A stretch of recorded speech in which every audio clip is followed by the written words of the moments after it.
Episode 82, A New Way to Handle Negative Feedback.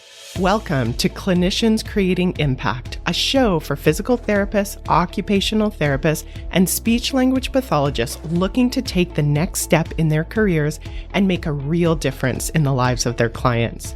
If you're looking to improve the lives of neurodiverse children and families with neurological-based challenges, grow your own business, or simply show up to help clients, this is the show for you. I'm Heather Branscombe, therapist, certified coach, clinical director, and owner of Abilities Neurological Rehabilitation. I have over 25 years experience in both the public and private sectors, and I'm here to help you become the therapist you want to be, supporting people to work towards their dreams and live their best lives. You ready to dive in? Let's go. Hi there, friend. Let's talk about the topic for today. Now, it's amazing for me to connect with you guys because I get so much amazing feedback. It never feels good to have negative feedback, especially from our clients. And of course, doesn't that really make sense? Like ultimately, we went to school as clinicians because fundamentally we wanted to help people. And when we get that feedback that we aren't actually doing that, it can feel awful. Now, I've seen some different approaches to that feedback over my now almost 26-year career, and I want to talk to you today about a way that you might want to handle it. Again, negative feedback never feels awesome, and it really used to crush me personally. And I want to say it still doesn't feel great, but it feels so much better for me now, and I want to show you the why and the how today. Before we start that, first, I want to thank those of you that have rated and reviewed and given me feedback about this podcast. Again, it is so helpful to be able to spread the word. I really do want to help clinicians, and I know so many of you want to help clinicians. These are your friends, these are your colleagues, and this is really a great way to help. So I want to share one of those reviews to you today. So shout out to the person who shared this review. This is from Christine OT, and she shares, I really have enjoyed the podcast so far. They are so relevant and have made me chuckle at times at how relatable they are. I can feel the shift in my thinking already. I will likely go back and listen again just to remind myself. Thanks, Heather. Ratings and reviews like this are really just so helpful because it feeds that algorithm. So when there's a clinician that is feeling down and maybe has gotten some negative feedback, like we're going to talk about today, and they do a search to help them, this can pop up as a resource for them. So please go ahead and take the time to rate and review this podcast so that we can get the word out to other people just like us. Now, let's get back to that feedback, shall we? So say you got some negative feedback from a client. And these days, negative feedback can come from a variety of different ways. It can come from a Google review. It could come from an email from a supervisor or a colleague, or even a direct conversation with a client, a supervisor, or a colleague, or something else. You can think about the last time you got negative feedback from a client. First, I want to mention that it rarely comes one-on-one from the client. And so I just want to offer that there's always that additional layer just because it feels public. When you have a Google review or you're hearing about negative feedback from someone else, you know, not only do you know that somebody isn't happy, you also know that somebody else knows that someone else isn't happy with the work that you're doing. And again, that doesn't feel amazing. The feeling that we get from that, I just want to show today that that's what trips us up at first. We really have kind of three options of how we typically deal with it as human beings with human brains. First, we ignore it. Second, we can kind of resist it. Or three, we have the opportunity to allow it. Now, if you want to learn more about what ignoring feelings, resisting feelings, or allowing feelings look like, I would refer you to episode 10 of this podcast, which is Do This When You Don't Feel Good Enough as a Clinician. But assuming that you know kind of a general concept of what that means, often we don't allow that feeling that comes from getting negative feedback because it can feel like it means that it's true or that the thought behind that feeling that we're feeling is true. So what would that thought be? That thought could be something like, I'm not a great therapist. I just want to mention, I have had that thought before. And in preparation for this podcast today, I was thinking about the last time that I can really remember. I'm sure there's lots of other times, but one of the times that I really remember that I got negative feedback about a client. And so I was working clinically as a therapist at Abilities, and I was taking over for another therapist who had left. So remember, I am the owner of the clinic. And so I'm taking over for this therapist because I want to give continuity of service. And I was the clinician at the time who could give that continuity of service. Now, I'm not a new clinician, and I certainly wasn't a new clinician at that time. So I did all the things that I had learned along the way and that I knew on how to make a transition smoothly. So I did things like I kept a similar program to the previous therapist. I really worked on building rapport with the client and their family, and I really sought to get their feedback during the session, basically all along the way. And then guess what happened? I'm laughing, and I can laugh about it now, but it wasn't laughing at the time. I found out through our office manager at that time that they didn't like me. And they didn't like me, and I was the owner of the company.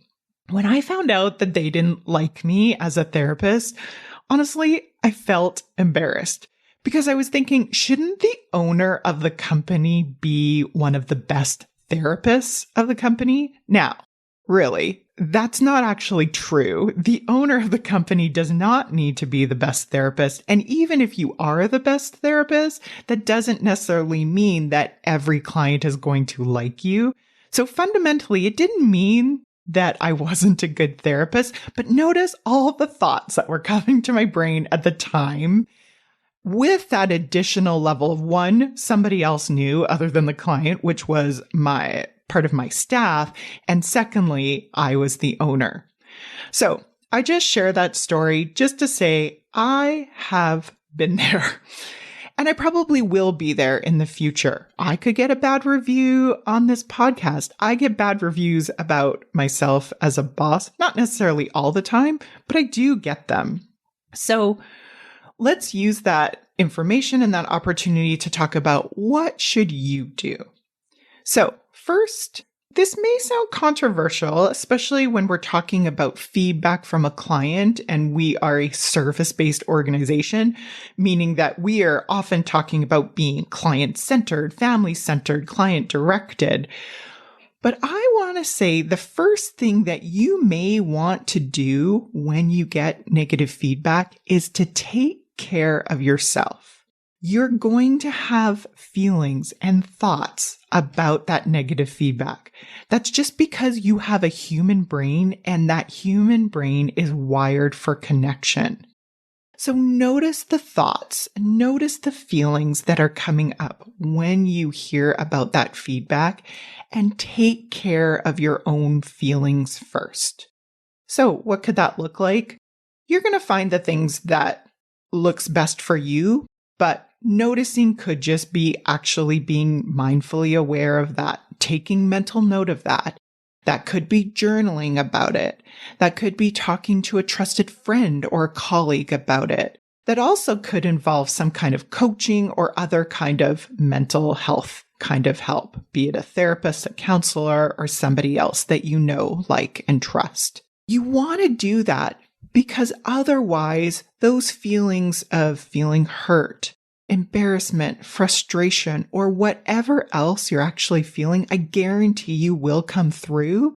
as you move forward if you don't take care of those feelings as well. You really want to take this opportunity to soothe that more primitive side of your brain, that part of your brain that makes a quick meaning, but not necessarily a more effective and efficient meaning for your long term. It doesn't necessarily serve you for the long term, but that primitive brain is going to give you some thoughts and some feelings that are going to come up. If nothing else, just to tell you to pay attention to yourself and to connect with yourself. So some of the things that you can do to move through that as you've started to soothe your more primitive side of your brain is to ask some questions. One of the questions that I like to ask is, how is it true? How is the feedback that I'm getting actually true? It can be a really hard, but a really important question if you're going to learn from that feedback. You're also going to ask, how is it not true? And then based on those answers to those questions that only you can really answer for yourself, what can I learn from this? And how do I want to move forward? I just want to say, as a clinical director of someone who has worked as a clinician and works with clinicians on a daily basis, you are not supposed to be perfect as a clinician. Remember back in school when we talked about lifelong learning? There really is the opportunity for this feedback for you to decide that you are either winning. And when I say winning, I don't actually mean you're not winning against a client. What I mean is you are delivering the kind of service that you want to deliver that your client is also enjoying. That would be one of my definitions of winning. Or you can think of it as failing. Failing is, and again, you can learn more about why failing is, I believe, is actually amazing in episode 18, which is why failure is amazing. But there's an opportunity, instead of deciding that you're failing as a clinician, you can decide that this is an opportunity to learn. So you're either winning or you're learning. So if you ignore your feelings, going back to that first controversial thing that I talked about you needing to take care of yourself and your own feelings first, if you ignore your feelings, I guarantee you're not going to be learning. And if you resist those feelings that you're feeling, I also guarantee that you're going to learn a lot less than if you actually lean into that feeling for the moment, process that feeling, understand the thoughts and the beliefs that you underneath that feeling, and decide if those thoughts and those beliefs are actually serving you. I also want to mention that allowing your feelings is a skill that takes time and it takes effort. Just like these skills that we're often teaching our clients, this is a skill that you are learning as well. And knowing that allowing my feelings is a skill, it actually ironically allowed me to feel more available to actually feel those feelings. I didn't feel like I had to be perfect. I still don't feel, one, I am not perfect in allowing my feelings, but just allowing myself to understand that this is a skill just allows me to be more playful about it, to see what is working for me and what isn't working for me. So to me, success looks like allowing your feelings, then allowing the truth of the feedback by looking at both sides to help you to make a plan by moving forward. That's what success looks like when you get negative feedback. Ignoring it allows similar problems or challenges to come up again. So one thought that I truly believe myself is our life and our work as a clinician is an amazing teacher for us. So I invite you to allow that negative feedback, as awful as it feels, allow it to teach you. You will be surprised what it does, and I want you to really give it a try and let me know how it goes.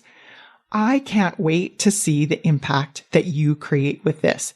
Please let me know how it goes, connect with me, and I will see you next week. Take care. If you enjoyed today's show and don't want to worry about missing an episode, you can follow the show wherever you listen to your podcasts. And if you haven't already, I would really appreciate it if you could leave a rating and review to let me know what you think and to help others find clinicians creating impact. It doesn't have to be a 5-star rating, although I sure hope you love the show. I'd really want your honest feedback so I can create an awesome podcast that provides tons of value. To learn more about me and the work that I do, visit my website at www.abilitiesrehabilitation.com/clinicians corner to download your free Getting It All Done at Work process and to see what I'm up to. Thanks so much. Thanks for joining me this week on the Clinicians Creating Impact podcast. Want to learn more about the work I'm doing with Abilities Rehabilitation? Head on over to abilitiesrehabilitation.com. See you next week.